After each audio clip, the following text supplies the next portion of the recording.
Hello, welcome to uh, Unicorn Princess Tarot. Reading for air sign, Gemini, Libra, Aquarius. Take only what resonates. Hindi ito magra-resonate sa lahat. Hindi ito personal reading. Kung gusto mo, pwede ka magpa-personal reading kay Jing Tarot Trader. Search mo na lang siya sa Facebook, guys. Siya yung pwede magbigay ng personal reading sa'yo. So, this is for air sign, Gemini, Libra, Aquarius. Let's start your reading. Please do comment down below, guys. Kahit yung mga heart, smileys, malaking bagay yan sa akin. Nagpapakita yan ng malaking suporta. So, na-appreciate ko ng sobra-sobra yung mga comment ninyo, guys. Air sign. You do have here the Ace of Pentacles, the Two of Swords, Two of Cups, and the Four of Pentacles. Nakikita natin na magkakaroon ka ng new beginning. And I can see itong new beginning na to pwedeng may kinalaman sa usaping pinansyal, usaping ipon, usaping pera. And nakikita natin na magiging involved ang love dito. May mga desisyon kang kailangan gawin, but I feel like nagkakaroon ng hesitation eh.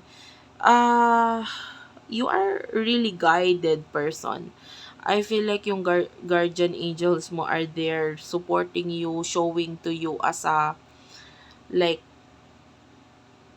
an angel guide. So, pwede may mga nakikita kang lagi na numbers and yung angel numbers na yon itry mo search sa Google kung ano yung pinaka magre-resonate sa'yo na ibig sabihin ng angel number na lagi nagpapakita sa'yo, yun yung messages para sa'yo. And I feel like hindi ka sure regarding dito sa new beginning na ito or sa kung ano man itong naiisipan mo. But I feel like wag kang mangamba. The devil is here, Capricorn energy. I feel like this is your strength. So, magaling ka dito. So, bakit mo kailangan mangamba sa isang bagay na magaling ka? Maybe na uunahan ka ng magaling ka kasi mag-isip, magdesisyon at saka pag regarding sa mga problema, mabilis mo, alam mo na agad ang gagawin eh. Yung solusyon sa isang problema. So, you're a kind of a quick thinker. And, nakakita tayo ng success dahil dito. Kailangan mo lang magkaroon ng baguhin ang sarili mo, baguhin ang mindset mo, baguhin ang kilos mo. You know? Kasi I feel like in the future, mas makikita mo yung kagalingan na yan or mas ma-appreciate mo yung talento or yung galing na ibinigay sa'yo na yan kung gagamitin mo ito. Okay? You have to get out of your comfort zone. Okay? So, tell me more for air sign. Tell me more for air sign, Gemini, Libra, and Aquarius.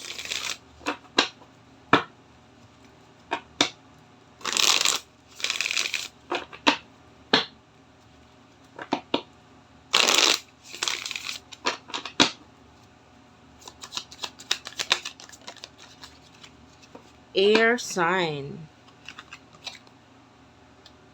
I feel like there's problem regarding money. May mga kinuha sa'yo. And I feel like with the Hierophant, this is a lesson for you. Sobrang nasaktan ka, nahirapan ka with the Ten of Swords. Kung ano man ito, maybe may kinalaman sa career, money, etc. This is something na parang you kind of like betrayal kasi nagtiwala ka, nandun yung friendly kind of energy, so you feel like this is your friend, this is someone na pwede mong pagkatiwalaan, and I can see legal matter here, so yung iba sa inyo may usaping legal na involved dito. It's like you have been betrayed by your friend or kinilala mong kaibigan, or maybe I feel like yung iba sa inyo sobrang sakit itong ginawa sa'yo or nangyari sa iyo na ito. You do over the Four of Swords, I feel like wala kang magagawa or wala ka nang magagawa at all regarding dito. Especially the number 4 and 4 is here. 4 of Pentacles and 4 of Swords. So might be, it's like something na parang pinaghirapan mo. Yeah, have something to do with money. And nakikita natin pinaghirapan mo. Nagtiwala ka and nakikita natin na nagtuturo ito ng malaking lesson para sa'yo. And tell me about this, please, for air sign.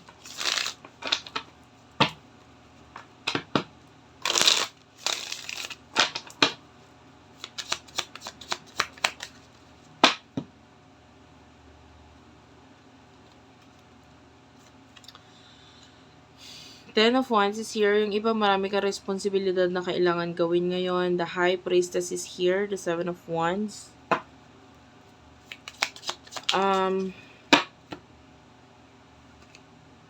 The Fool.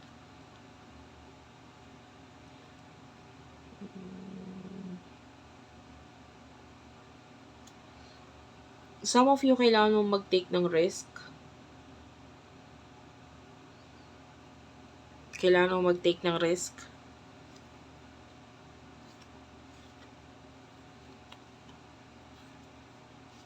I feel like, hindi mo na kailangan mangamba kasi kung ano man yung mga bagay na ginawa sa'yo, sinaktan ka ng tao or ng mga taong ito, the Seven of Swords, kinuha nila kung ano yung hindi para sa kanila at nagdulot ito ng malaking problema or challenge para sa'yo.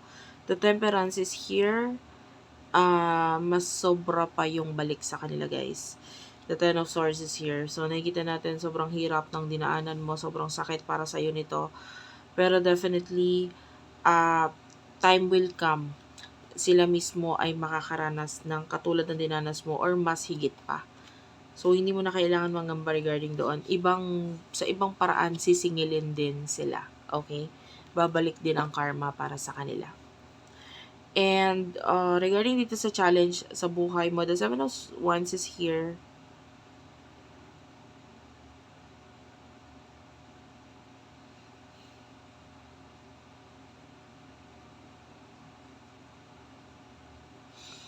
Tell me about the Seven of Wands.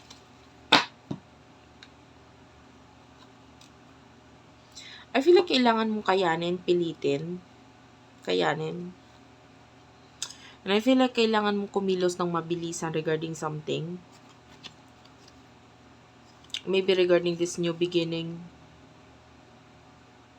Kasi ito na nasa harapan mo na You know what to do. Kailangan mo lang kilusin. Ikilos.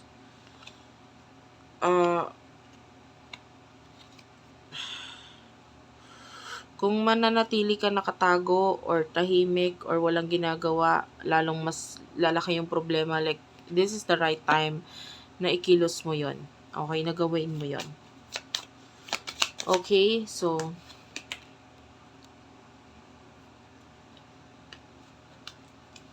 tell me about the future for air sign.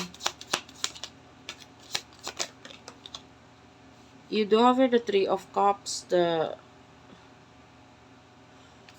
Chariot, Ace of Cups, the Devil, the Moon, the Ace of Cups, and the Page of Wands. Six of Swords. Someone is going to help you. Kung hindi ka sigurado sa isang bagay, may tao na tutulong sa'yo para completely maging sigurado ka.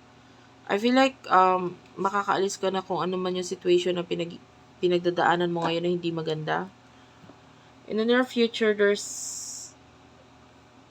I can see a friend who is pwedeng mawala or umalis saglit sa buhay mo and because may kailangan siyang gawain.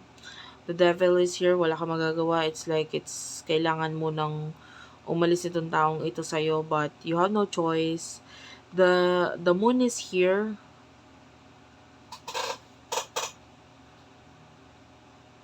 For me, the Moon is like silence. So, no communication.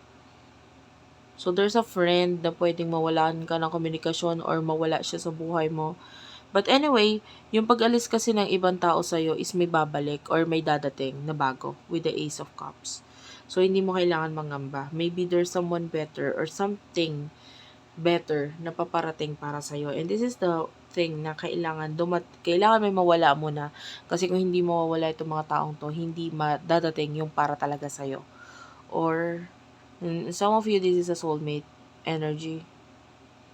Pwedeng yung iba kausap mo na ngayon. Or, kung hindi pa paparating na itong person na makaka-communicate mo, makaka-connect mo. And pwedeng siya yung papalit dun sa mga taong mawawala sa buhay mo. Okay, thank you for watching. Sana nakarelate kayo, nakaresonate kayo. Please do like and subscribe to our channel. Unicorn Princess Tarot, Madam P TV, Virgo Philippines, Tapit Hapon TV, Water Sign Philippines, Madam P Vlogs, Libra Philippines. I love you all, guys. Thank you for watching and bye-bye.